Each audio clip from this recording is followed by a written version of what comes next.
الأطفال أوجاع احتضاري ويحييني دم الشهداء وأنهل من رضا الحجاج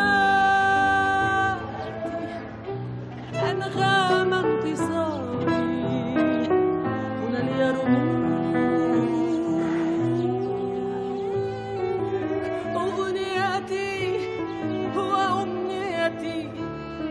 وشوقي للديار هنا اليرموك هنا اليرموك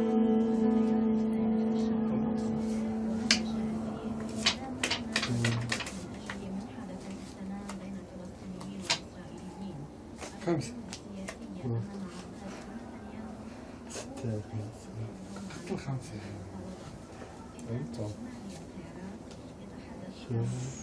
محمد 8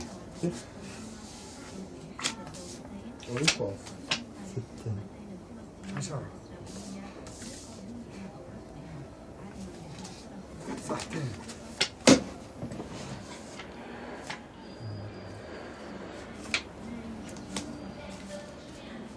هلا هي ما هي ملخبطهم ببعض. ليش عم بقول لك انا السؤال بنيت؟ انه في حال ملكت جواز سفر فلسطيني وهوية شخصية فلسطينية، هل ستتخلى عن حقك في العودة؟ اذا بس هي الاصل. انا شو عم بقول لها؟ انه طبعا لا الجواز ولا الهوية. كمان شغله انه اذا حدا بعت لك انه موضوع انه اذا حدا يعني خلاص اعطاك الهويه وكذا وخليك وين ما انت قاعد. اذا بيأمنوا لي رجعتي على ما انا كاتب هون، اذا بيأمنوا لي رجعتي على اراضي الدولة الفلسطينية اوكي بقبل، مع تعويض عن الممتلكات اللي يمتلكوها ستي وجدي الحلوين بصفد.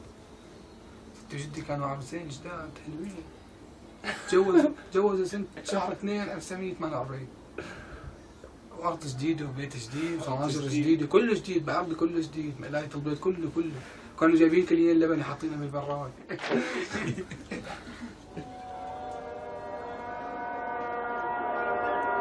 ذكريات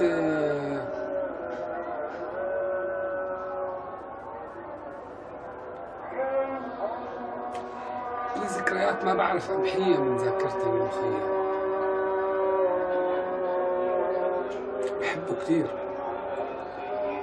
بحب تفاصيله، بحب العيشة فيه، ما بعرف يعني. بتمنى إني ما أتركه، بتمنى إني أضل عايش فيه، بتمنى إنه ظروفي تكون أحسن وأضل عايش فيه. إذا قدرت أشتغل كل سنة بس مسرحية واحدة وأعرضها بس بالمخيم ما عندي مشكلة، بكون مبسوط وسعيد، وما حدا يعرفني ولا بدي أنشهر ولا بدي أصير شيء، بس بدي أضل عايش بهذا المكان وأقدر أشتغل مسرح وأكون عادي، ما أكتر من عادي. ما بدي ظرف غير عادي أعيش فيه، هذا الظرف بكون كثير سعيد فيه. بتمنى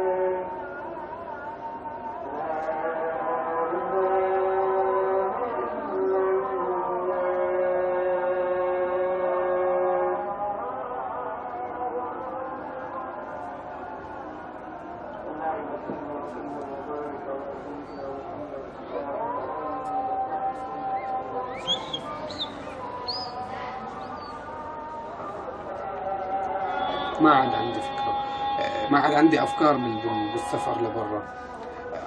بعدين تابعت تأجيل الجيش عن طريق الدراسة، لخلصت تخرجت من المعهد التجاري، خلص تأجيل الجيش. هلا صار في عندي شوية طرق، في طرق بأجلوا فيها جيش 6 شهور وسنة، بس آخر شيء إذا بدك تعيش بهاي البلدان، يعني بدك تعيش بهذا البلد خلص بدك تخدم الجيش، بدك تضلك متخلف لإمتى؟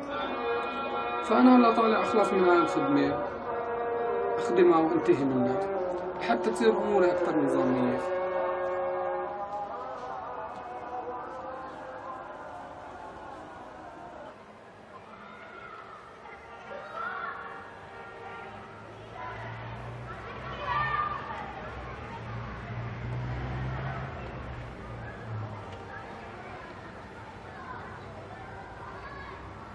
Did you go to the immigration this morning? And what they told you?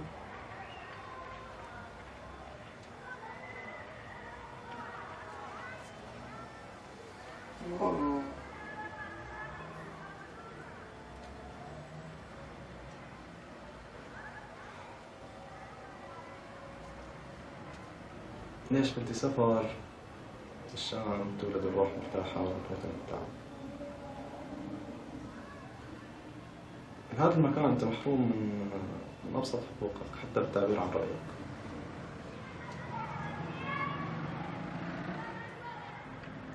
اليوم بعد ما أخذنا جوازات هلا إحنا مطلوبين بخدمة العلم. خدمة العلم بجيش التحرير الفلسطيني هي خدمة إلزامية لازم كل فلسطيني يقوم فيها. هو الجيش تابع طبعا، هو بالاسم جيش التحرير الفلسطيني بس هو ما خرج يحرر شيء. هو تابع للحكومة السورية بشكل مباشر. ما بعرف قد فيني أحكي عن لا إنسانية هذا الجيش مع إني أنا ما شفته بس سمعت قصص يعني، وهاي القصص كانت كفيلة بإنه تخليني آخذ قرار إنه مهما حدث لن أكون جندي في سوريا.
الجيش يا عرب.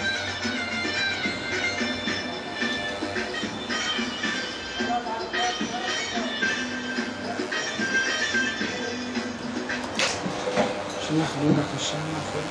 ها شو شمع ما شمع؟ شو اليوم اسمه الشمع والله خير. الشمع اظبطني. لا بلاها هاي فوق. خلص شو حاطط؟ لا بحياة امك.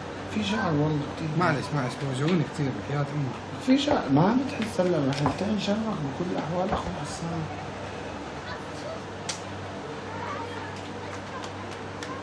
انا خيري شو عم لك؟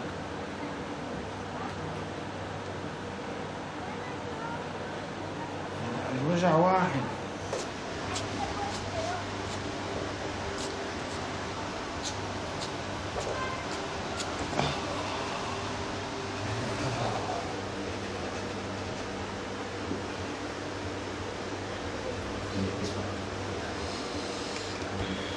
خيط ما بدك. لا لا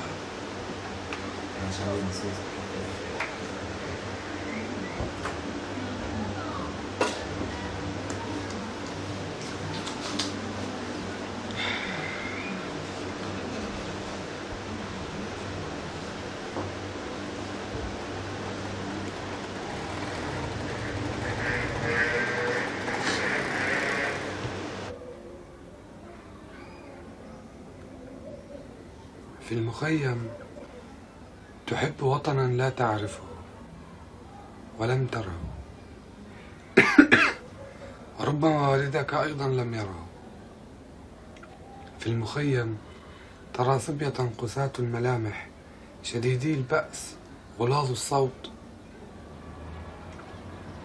في المخيم يمكن أن تقتل أو تقتل في مشاجرة حول من يقود حلقة الدبكة في العرس. وفي المخيم تدرك أن للأمهات مزايا عديدة علاوة على الحنان والحنان والحنان، رجولة، شهامة وشراسة وإقدام.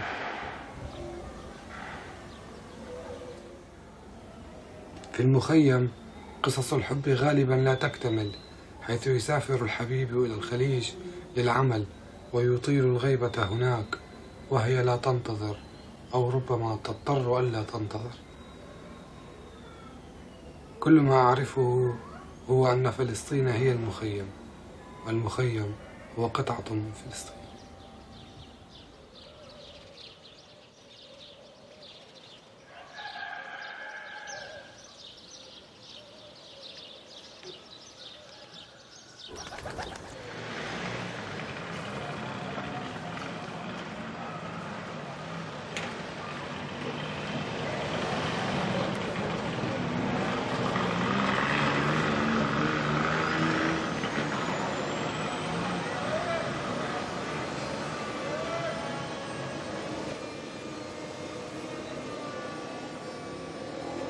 يلا ندخن. ايه روعة. يلا هاتي قداها. امتى مسافرة انت؟ أخيرا 29 شهر، يعني هلا 28 بالليل، شفت طيارات ب 28 بالليل. صار لي قاعدة 4 شهور أنا مو حاسة على الوقت خيطة، يعني مو حاسة على الوقت، مرق مثل من هيك. يلا هلا بتشوفي أليسيا. أخيرا. لما قال لي أكثر إنه اكتبي شيء عن المخيم لقيت صعوبة. هلا مو يعني يمكن سهل إنه الواحد يجيب كلام مثلا إنشاء ويكتب أي شيء، ممكن تعبري يعني عن حبك لمكان عشتي فيه، يعني اللي هو بيشبه وطنك للأساس، يعني لأنه أنت ما شفنا الوطن، إحنا عم نحلم فيه، بس إنه إحنا عايشين هلا هون، ربينا هون وكذا، وعندنا ارتباط معين بهذا المكان.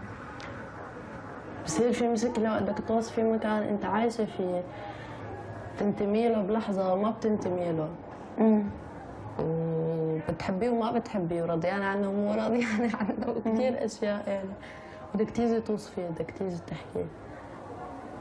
صح، بتصير الكلمات أقل. بس كمان انتو آخر إشي عم بتجملوا إشي هو بشع. هو مخيم، عرفتي كيف؟ عم تعطوه صفة مدينة بس هو مخيم، هو بأي محل بتروح فيه بقول لك أنا مخيم، بس يعني ليش عم تتغير هويته؟ ما بعرف شو عم بصير فيه. شو بدنا نضل أولاد مخيمات يعني؟ ما بدنا نصير أولاد بلد مثلا؟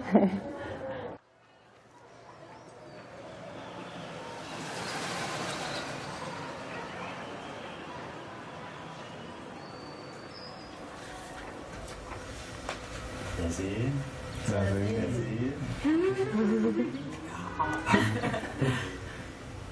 دعتك يا هذا الفرنسية بس يوم المرور. يوم هاي في عندهم مينيموم ساعة يوم. يومين، يوم الروحة ويوم الذهاب والإياب. يعني ما بيعطوك إياها 6 بس ساعات. أنت عندك كثير ترانزيت هناك؟ لا 3 ساعات. بسيطة. بدنا نبدل طيارة.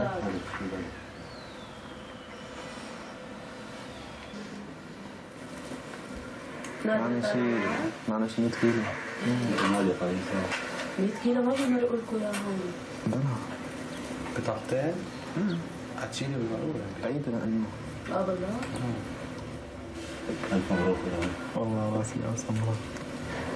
عقبالك عقبال عايزين يا شباب. آمين. يلا إيه واحد. دايركت. مجموعة متشابكة من الأزقة، شكل مثلث متساوي الساقين، تستند قاعدته نحو الجنوب ويتجه رأسه الحاد نحو الشمال. الشمال هو اتجاه هجرتنا الأولى. يرتدي كوفيته، يجهز حقيبته، ويرحل إلى منفى جديد. امرأة في منتصف العمر تمشط حزنها أمام المرآة. ضوء شمس غروب ذهبي هو المخيم، دافئ كالحلم. ضمنت العصر السعيد، عصر الزنوج والأمريكان، الكلمة للنار والحديد، والعدل أخرس أو جبان، صرخة جبارة يا عبيد، صرخة جبارة يا عبيد، بأي موطن أو مكان. ما ملحوش خلاص. لك هاي أغنية قديمة يا زلمة، السبعينات. هاي أغنية يخلق علاء يا زلمة، حافظينها عرفناها. أنا توب عن حبك، أنا ليا بعدك، أنا توب عن حبك، أنا ليا بعدك هنا. إن غبت سنة أنا برضو أنا، إن غبت سنة أنا برضو أنا، لا أقدر أنساك ولا ليا غنى. أنا عمري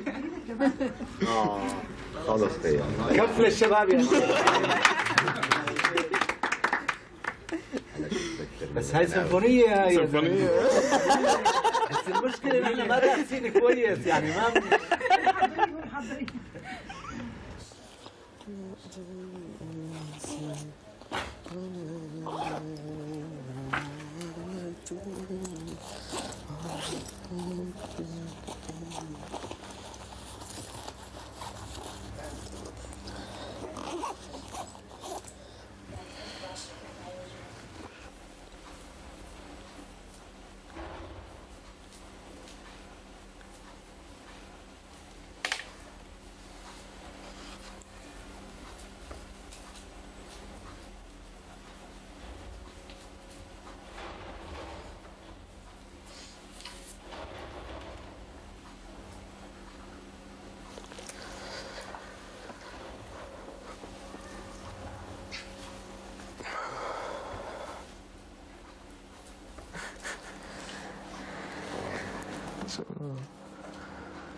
والله راسي يا أبي. شو مالك؟ شو مالك؟ قالت لك امبارح ان احمد فقع على الفكر؟ قالت لك امبارح ان احمد فقع على الفكر؟ أحمد؟ مين أحمد؟ خالي؟ كانت مسافر طويل، عرفت شلون؟ انه ما ابغى ترجع. يلا صلى على النبي يا شباب.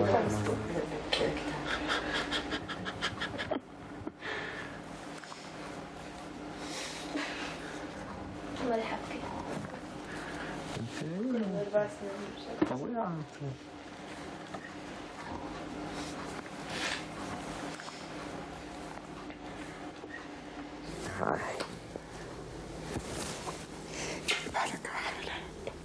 السلامة.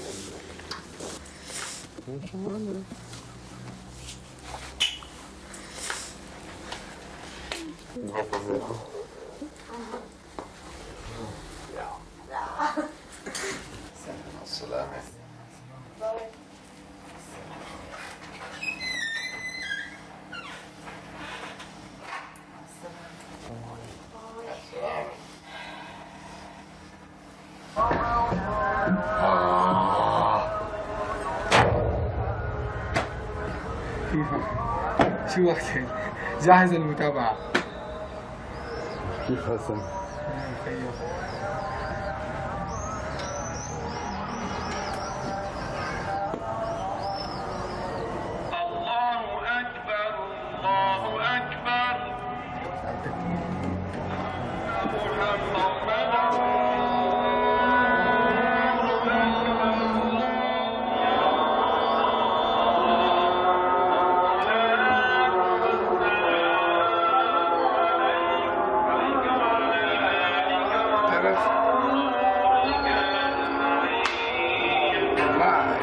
صار لي زمان، صار لي 4 أشهر ما عاد عرفت بالضبط شو وين البيت. لا عن جد عارف بس تكرار يعني من شو.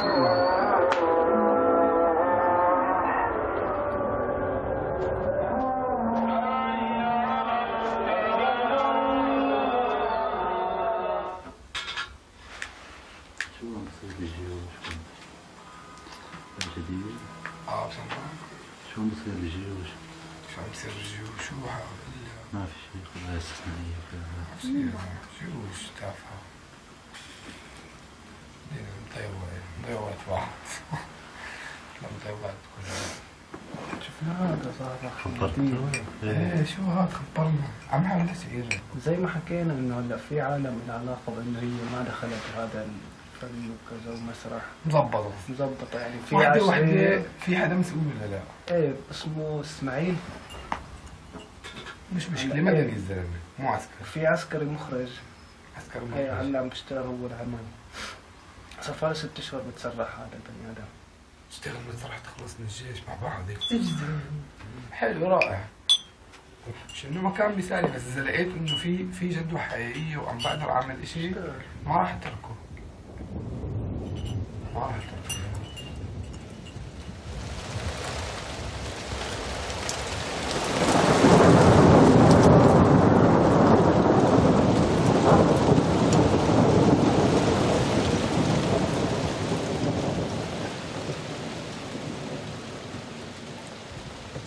هيك القصة انه قديش بدها تكون قصة قاسية، بدي لها قصة، مش معناتها جلد للذات، بس معناتها محاولة عن جد البحث عن مكان يليق بمكانتك كفلسطيني بقلب هذا العالم اللي فيه صراع كبير، انت الفوهة تبعه، لازم تضلك تحاول تكون موجود على هاي الخارطة يعني بوجودك.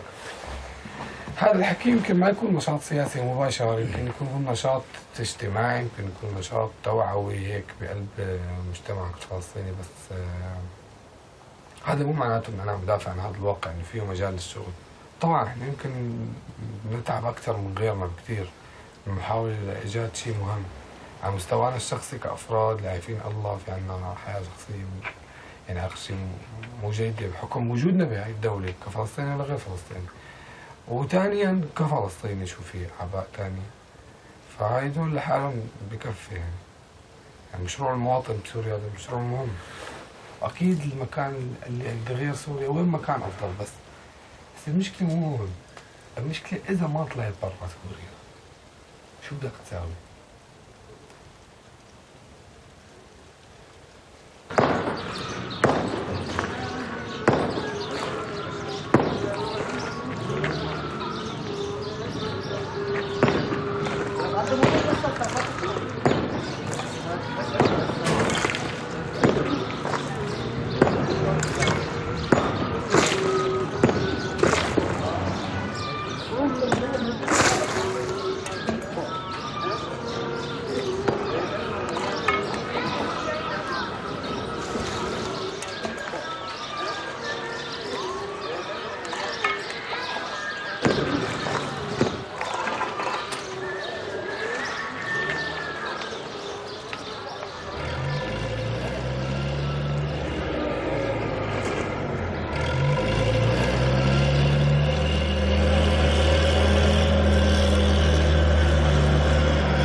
بيحكي مع فاطمة منطقة عسكرية. كيف ولو ياكل على الحي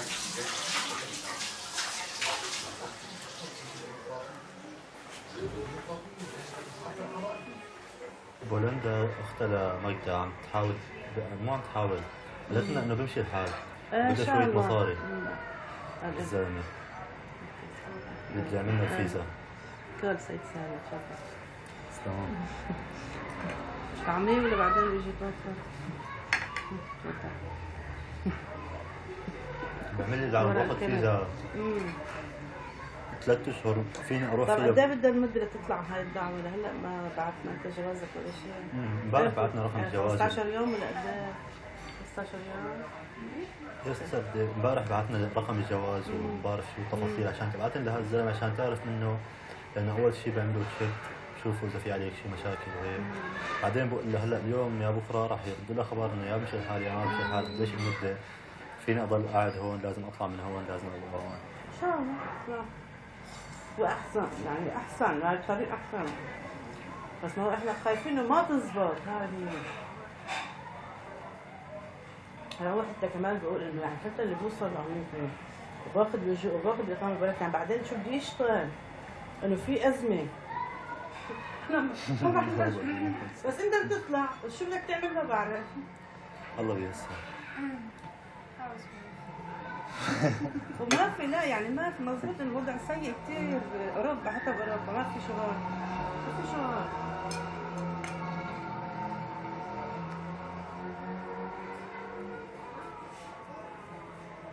مش 5 ملايين عاطلة عن العمل في اسبانيا هلا. هي اسبانيا وضعت فيه. الدول الاوروبيه يعني ما اثبت وضعها كمان. شو اعمل؟ اقطع القمر؟ شو بدك كلمه؟ ما بعرف، انا ما بعرف انت شو مخطط، شو عامل، شو بتفكر. طيب خلص ما ما بتعرفوا انتوا كيف هلا معي.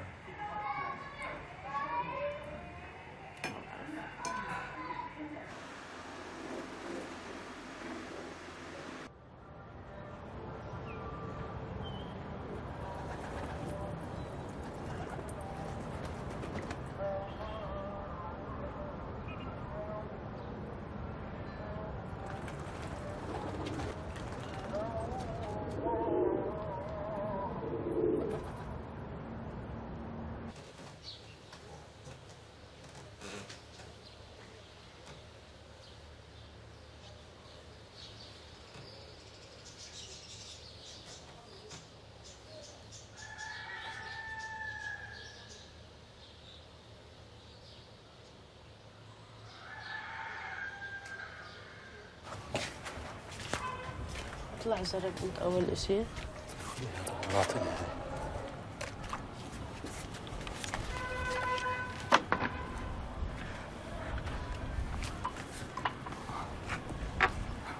الله نظام.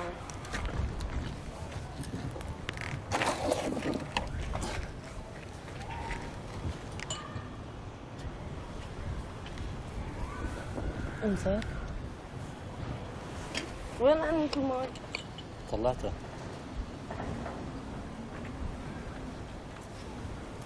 لا مو هيك. استنى هاتي هيك. استنى بصورة. بس هيك بدك تدير. اوبا.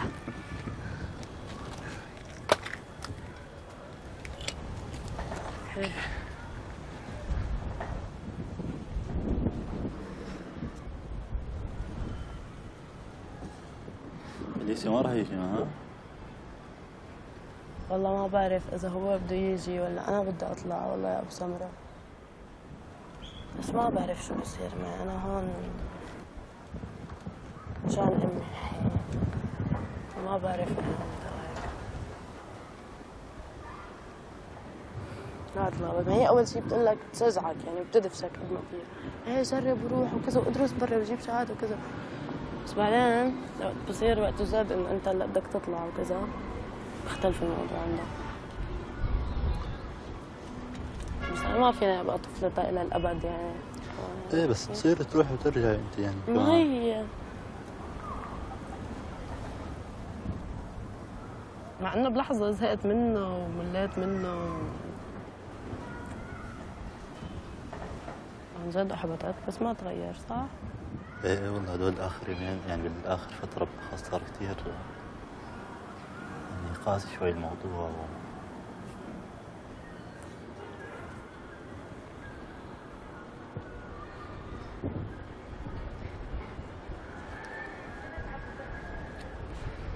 يعني خصوصا انه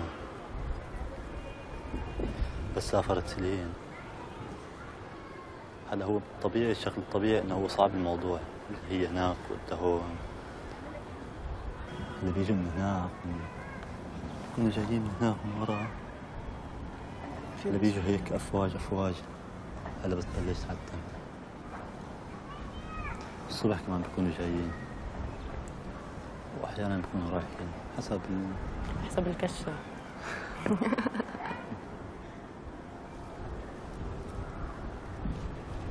فجأة كل واحد بصير ببلد،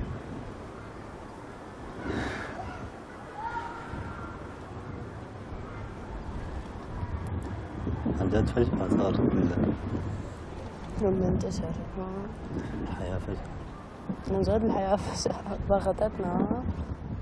يعني كنا قبل 4-5 سنين نخطط رحل وكتاب صغير مشاريع صغيرة وأحلام صغيرة بتكبر هون يعني الواحد ما كان كثير بتخيل إنه أو في شيء بربطه بهذا المكان، أو بتخيل إنه يبقى يعني الحد الأدنى بضل في عنده الرغبة إنه ينتقل، إنه يروح، إنه يجي. يمكن تكون كمان الرغبة شديدة لشعوره بالمنع والإلغاء دائما يعني.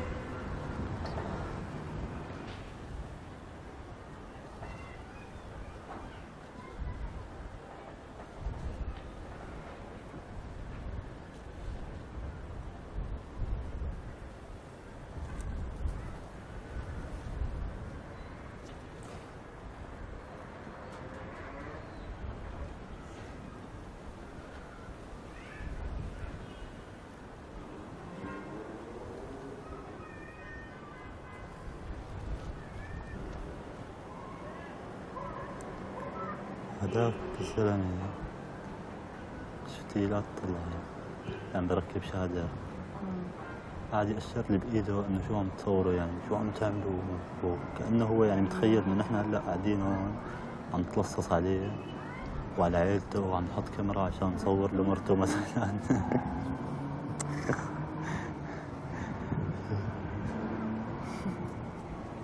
وعلى أي جهة تقريبا؟ على اليسار شوي.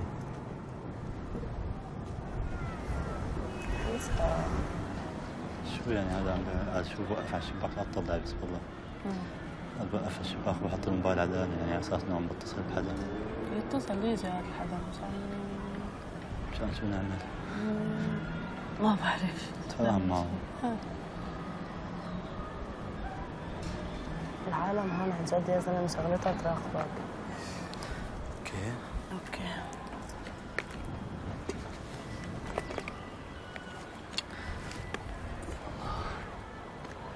وينه فات؟ فات ايه.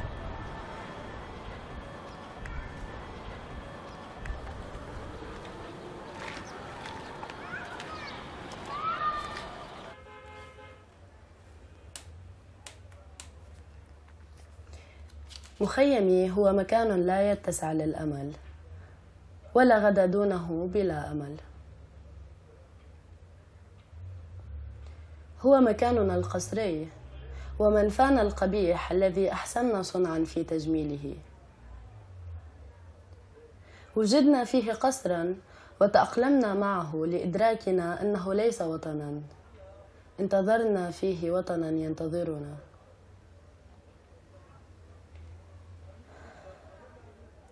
ننسج ها هنا حلما واحدا ونتبادل خيباتنا كما نتبادل تحية الصباح. لكن وجه أم استقبلت رفاة ابنها بعد 30 عاما فرقصت أمام قبره يعلمنا أن للتحدي معان كثيرة. أواجه واقعي هذا بأمنية واحدة: لو استطعنا لأعدنا فك هذه الخيم الإسمنتية المتحضرة وأرجعناها لهم إن أرادوا واستدرنا عائدين.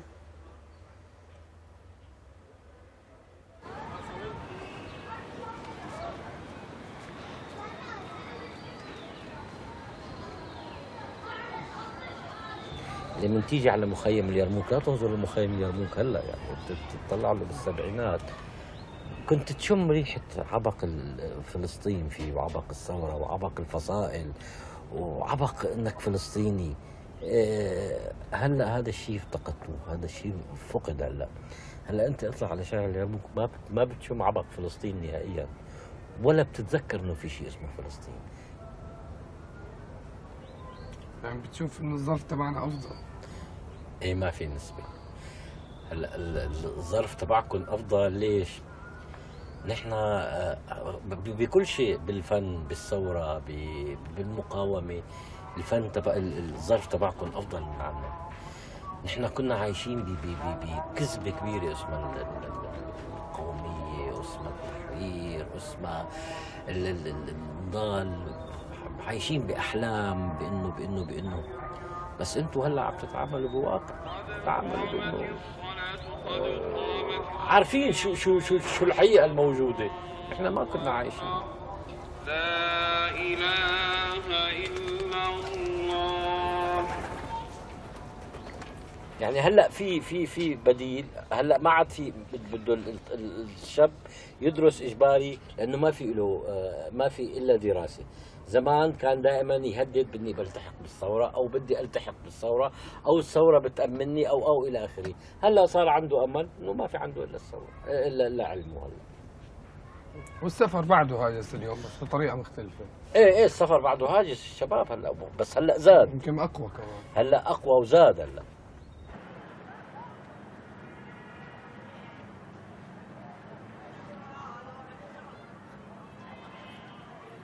متخلف قد ايه صار لك متخلف؟ ما بعرف، ما متخلف هلا هي الدورة. انتهى الدورة. ما في متخلف، مطلوب على الجيش، ما بيطلع له هو قديش متخلف ما متخلف. بكبس اسمه، بيعمل انتر، بيطلع له شو؟ بيطلع له لون اسمه بلون ثاني. يعني هو لون عادي، لا بيطلع بلون ثاني. شو مكتوب تحته؟ تجنيد. ازرق. تطلع كلمة تجنيد وحده. كل كلمة يعني تجنيد، دعوة، عارف شو بيطلع تجنيد.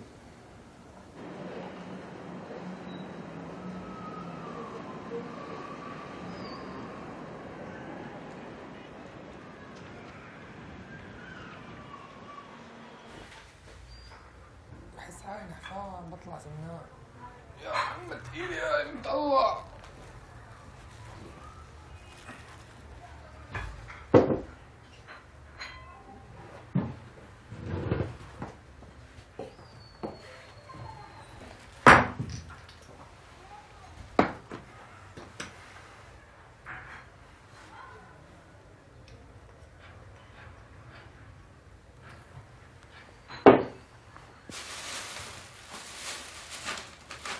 والله بردوا يا اكتبها ما تاكلوا. عاوزة المناقيش فطاير تكون سخنة. 26 كنا قاعدين عم نشطب. هو مضبوط، هو في تقصير بس تقصير هو من البداية. يعني ما في شغل، يعني بده شغل العمل، بس بده شغل كثير. بده استنفار زبدة. بس إذا المخرج ما فاضي. إذا المخرج ما فاضي. صعبة. بصير تعرف أنا بس أتسرح أنسب واحد أبزي. إيه هذا عم بيكون حوالي.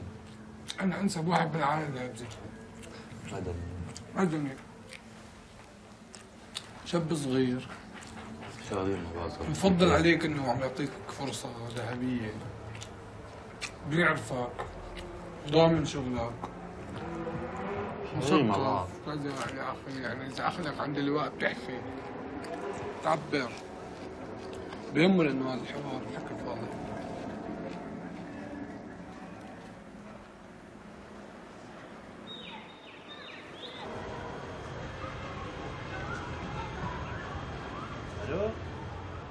الو مرحبا علوبة.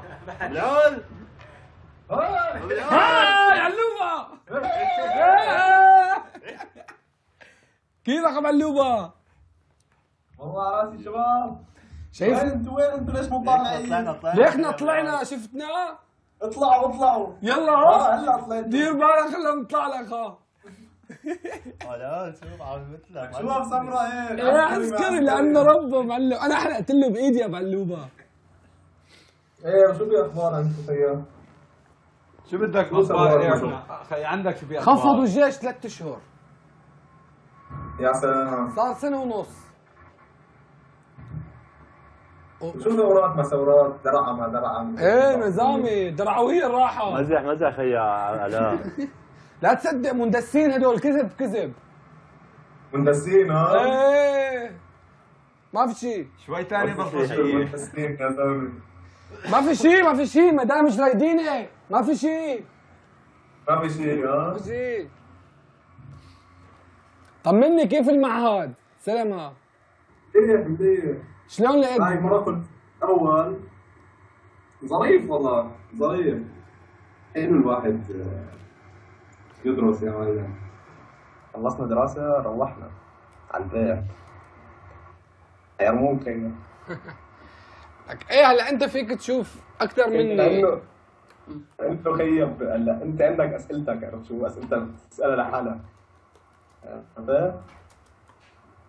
هاي الاسئله انت بس تروح تدور بمكان ثاني بتدور على اجوبه. فمشكله اذا بتروح على مكان ثاني وبتلاقي اسئله كمان. عرفت؟ غير اذا بدك انت تتغير يعني تغير حالك، عرفت شو يعني. هلا فيني مثلا بروح هلا بعد مثلا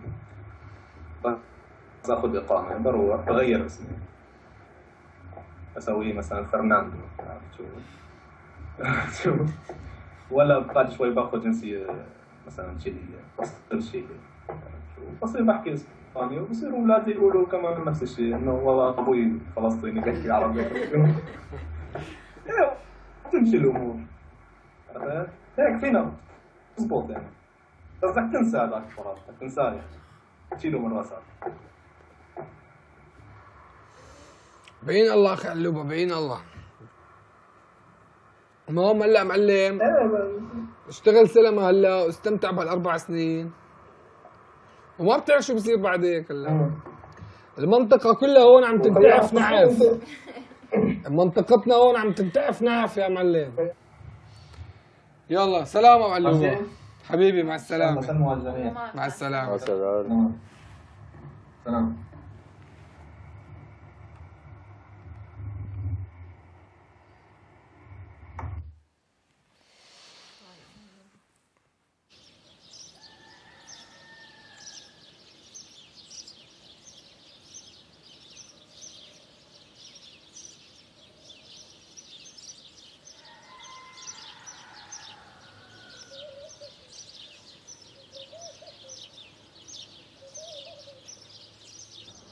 تيك 3. العزيز أكسل، حقا لا أعرف الآن متى كانت آخر مرة كنت فيها هنا، ولا أذكر تماما ما حدث من كثرة ما حدث، ومن الرغبة الشديدة للكتابة لالتقاط الزمن المنفي في اللامكان المتكون فينا، بمحاولة نقله إلى حيز الوجود وتمريره بشكله الأسمى. لكن وعلى الرغم من أنه لا جديد في هذه الورطة الوجودية، إلا أنه اختلاف بوجهات النظر.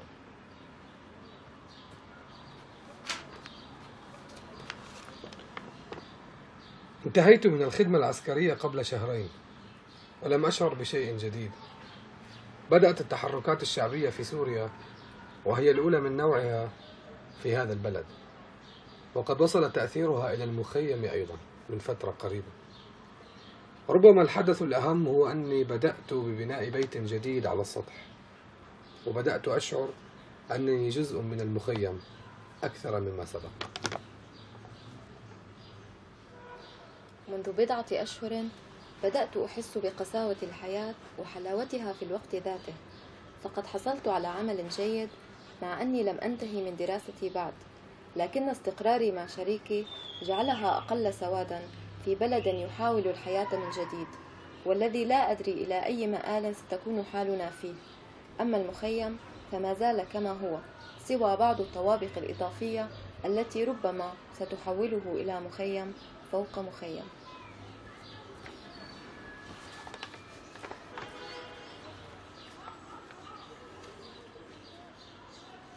هنا وككل بقاع الأرض ما زلنا نحلم، هنا وككل بقاع الأرض ما زلنا نرفع رؤوسنا لنرى إن كانت السماء أكثر قربا، وهنا نخبئ أيامنا بعيدا عن العسكر والصداء. نعلم أن لنا غدا لن نتنازع فيه على حقنا في الهواء، تكبر خيباتنا وآمالنا وتضيق بنا الخيمة.